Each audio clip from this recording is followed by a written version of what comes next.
Opinion: Joseph Parker did not have to look far at the O2 Arena late Saturday night in London for inspiration ahead of the most challenging period of his outstanding boxing career. It's a tough road back from here after consecutive defeats that sent him plummeting down the pecking order. But not an impossible one. The heavyweight division right now is so competitive and so deep up at the pointy end, all it could take is one or two choice victories against well-picked opponents and he could be back in the title conversation. Of course, he is also just a defeat or two more from a much darker, less desirable place.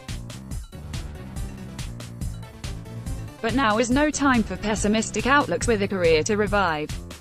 Yes, it is going to take some patience and perseverance, and, for now, those multi-million-dollar paydays are a thing of the past.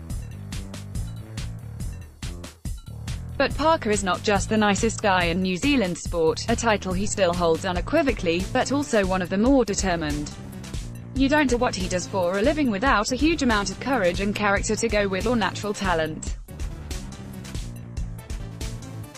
The man who used every trick in the book to defeat him at the weekend, Brixton Stillion, the body snatcher, White revived his own career big time with a victory at O2. With one statement performance he is now being talked about for challenges against Anthony Joshua or Deontay Wilder. And the guy has 4 years on Parker. The 34-year-old Derek Chisora, who knocked out the difficult Carlos Takam with 2 stunning 8th-round rights on the undercard, has taken 3 of his 8 career defeats over the last few years. Yet he is now being talked up for a marquee matchup, maybe even against White, that could even have him knocking on the door of one more shot at glory. This is boxing.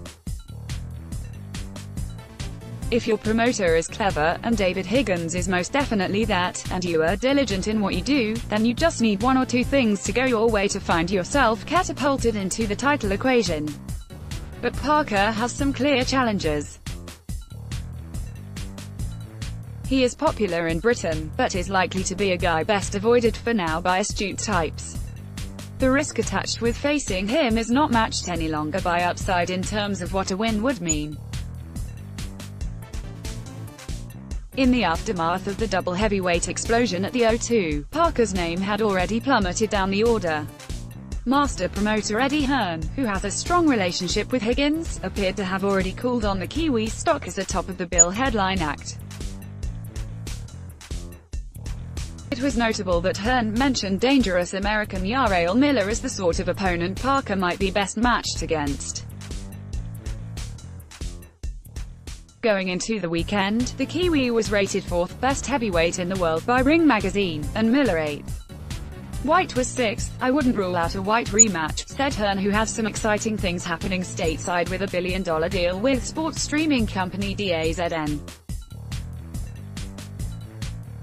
But it's not at the top of the list.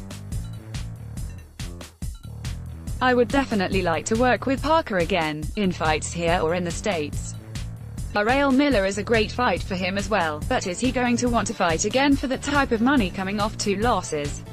Maybe he comes back and gets a win first. We'll see. This fight was a crossroads one for the genial Parker. Now he heads down a less glamorous path. A less golden one too. He says he has the appetite for it and we have to take him at his word. It's a route traversed by White and Chisora. Now it's Parker's turn. He must console himself that he's due a break. Not a lot went his way at the O2 and go about making his own luck.